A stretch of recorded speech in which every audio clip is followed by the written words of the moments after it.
So what would you say PepsiCo's $20 million factory investment perhaps signals about investor confidence in Nigeria's economy right now? Yeah, I will say that importantly, we need to segregate investments that come into Nigeria into both FDI and FPI.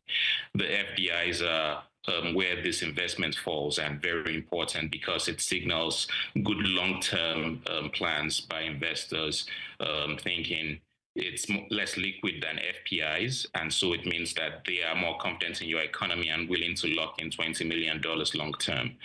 And so effectively, this is a positive for us as a country.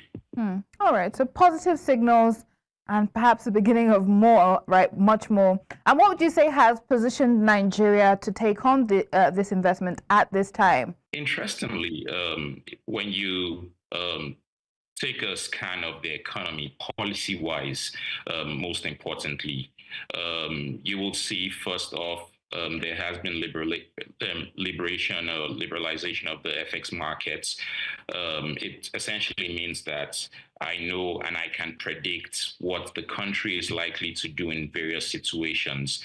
And this gives investors a lot of confidence for both short-term and long-term investments. If they can predict what happens in your economy, they can say, okay, this is my plan or my strategy on how I want to enter and when I want to exit.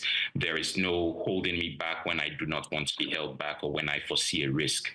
Now, on the other hand, when you take a look at where this portends for inflation, essentially, if we're producing more of what we consume and when we're exporting, like this factory is likely to be a good case study of, it means that there's likely there's less pressure on FX for conglomerates like PepsiCo.